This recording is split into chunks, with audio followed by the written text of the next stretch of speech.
আসসালামু আলাইকুম। এখন শুনবেন সংবাদ শিরোনাম। শেখ হাসিনার মামলার রায় ঘিরে টান টান উত্তেজনা। ট্রাইব্যুনালে নেওয়া হয়েছে সাবেক আইজি রাজসাক্ষী মামুনকে। কিছুক্ষণের মধ্যে সরাসরি সম্প্রচার। ন্যায় বিচারের অপেক্ষায় ভুক্তভোগী ও সন্তান হারানো পরিবারগুলো। শেখ হাসিনার সর্বোচ্চ সাজা হলেই পূর্ণতা পাবে ২৪-এর সংগ্রাম, বলছেন তরুণরা। রাতে রাজধানী সহ বিভিন্ন স্থানে যানবাহনে আগুন ও ককটেলের বিস্ফোরণ। নাশকতাকারী সন্দেহে কয়েকজনকে গ্রেফতার। আসসালামু আলাইকুম। এতক্ষণ দেখছিলেন সংবাদ শিরোনাম, এখন দেখবেন বিস্তারিত।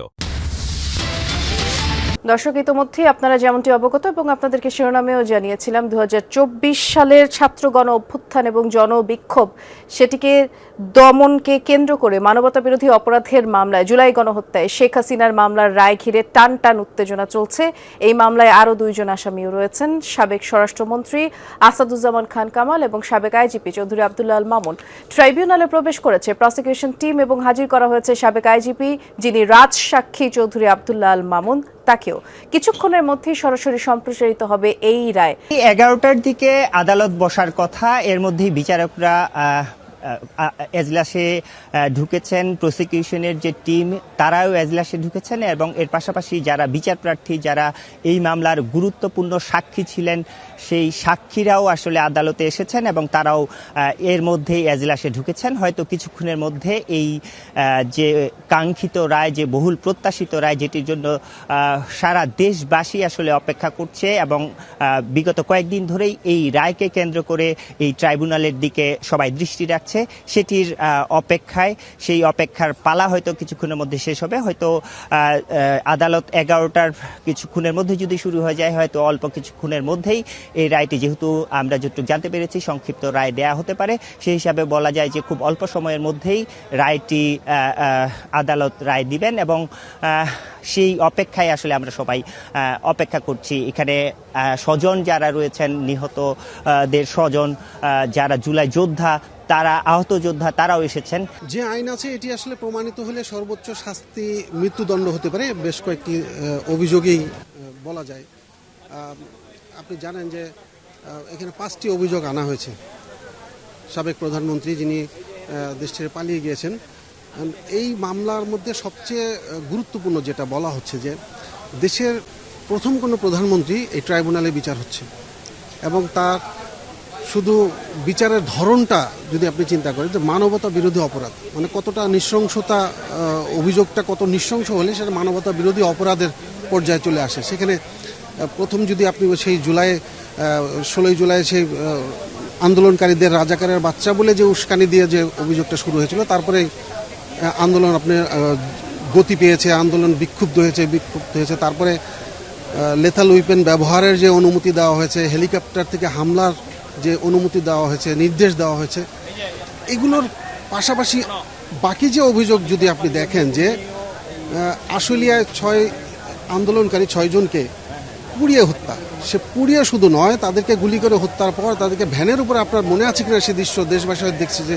ভ্যানের উপরে যেমন কোরবানির সময় চামড়া যখন 2 জন ধরে গরুর চামড়া উপরে ফেলে দেয়, ঠিক সেরকম সেখানেও ভয়াবহ ঘটনা আছে যে যখন আগুনে পুড়িয়ে দেওয়া হচ্ছিল তখন একজন সেখানে জীবিত ছিল, সে জীবিত মানুষকেও পুড়িয়ে দেওয়া হয়েছে। সেটার ভিডিও ফুটেজ, এভিডেন্স সহই এখানে প্রমাণ করা হয়েছে। এছাড়া আশুলিয়ার পাশাপাশি আবু সাইদকে যে গুলি করে হত্যা, সেটি সারা দেশবাসী আসলে দেখেছে গণমাধ্যমের। আবু সাইদের হত্যা তো সারা দেশকে নাড়িয়ে দিয়েছে। তারপরে আপনার চাংখারপুলে যে 6 জন শিক্ষার্থীকে গুলি করে হত্যা করা হয়েছে। আপনার হাতে ক্ষমতা আছে, আপনার হাতে সব কিছু আছে, কিন্তু যারা নিরস্ত্র, যারা প্রতিবাদ করছিল, তাদের হাতে কোনো অস্ত্র ছিল না, তাদের প্রতি আপনি লেথাল উইপেন ব্যবহার করার নির্দেশ দিয়ে সরাসরি পাখির মতো গুলি করে মেরেছেন। এই নজির স্থাপন করা হচ্ছে যে এরকম ক্ষমতার অপব্যবহার করলে কেউ আইনের ঊর্ধ্ব নয়। ক্ষমতা আপনি আছে, কিন্তু নন লেথাল উইপেন ইউজ করছেন আপনি নিরস্ত্র জনতার উপরে, নিরস্ত্র আন্দোলনকারীদের উপরে। এর শাস্তি কি হতে পারে, আজকে এটার একটা নজির স্থাপন করা হলো যে ভবিষ্যতে যারা এরকম রাষ্ট্রের দায়িত্বে থাকবেন, প্রধানমন্ত্রী হবেন, তারা যদি এইরকম ক্ষমতা এক্সিকিউট করতে চান, তাহলে তাদের পরিণতি কি হতে পারে সেটার একটা লেসন কিন্তু এই আজকের এই রায়ের মাধ্যমে হতে যাচ্ছে বলে আমরা মনে করছি। গণহত্যা মামলার রায় দেখতে ট্রাইব্যুনাল চত্বরে অবস্থান করছেন জুলাই শহীদ পরিবারের সদস্য এবং গণ অভ্যুত্থানে অংশ নেওয়া ছাত্র জনতা। শহীদ মীর মাহফুজুর রহমান মুগ্ধর ভাইয়ের চাওয়া সর্বোচ্চ সাজা।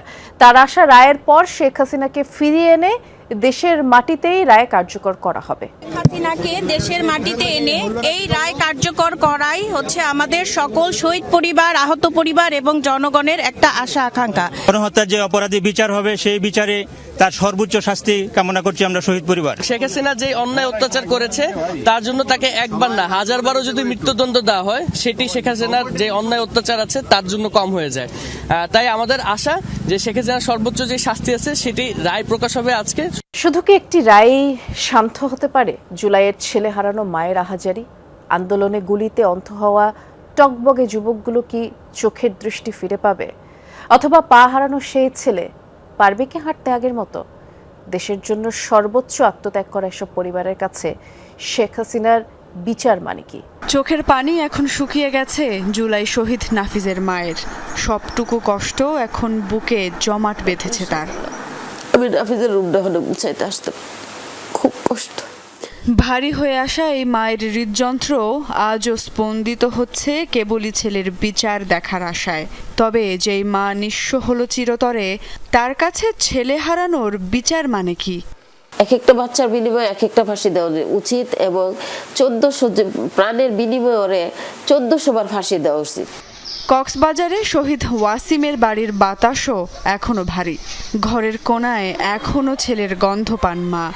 বললেন ফাঁসি নয়, ছেলের শেষ নিঃশ্বাসে মিশেছিল যতটা কষ্ট, ঠিক ততটাই কষ্ট পাক খুনি, তবেই নামবে বুকের পাথর। আর জিল্লা করে মারি ফেলাইলে আর শান্তি পাই বাজে জেন করে গুলি করে মারলে তো আর তাই শান্তি। আবু সাইদের পরিবারও অপেক্ষা করছে শেখ হাসিনার চূড়ান্ত পরিণতি দেখতে। তবে শুধু একটি রায়েই ছেলের রক্তাক্ত মুখ ভুলে যাবে বাবা মা? আবু সাইদ তো আর ফিরবে না। এখন বুকের ক্ষত নরম হবে কিভাবে? যত মানুষ মারছে তাতে 2 ফিরে ফাঁসি দিলেও শোধ হয় না। এখন বিচারটা কার্যকর হলে মনে একটু শান্তি আসবে। হাসিনার বাংলাদেশে পানি ফাঁসি দিলে বিচার করলে ঝুলি মারাচ্ছে ঝুলি।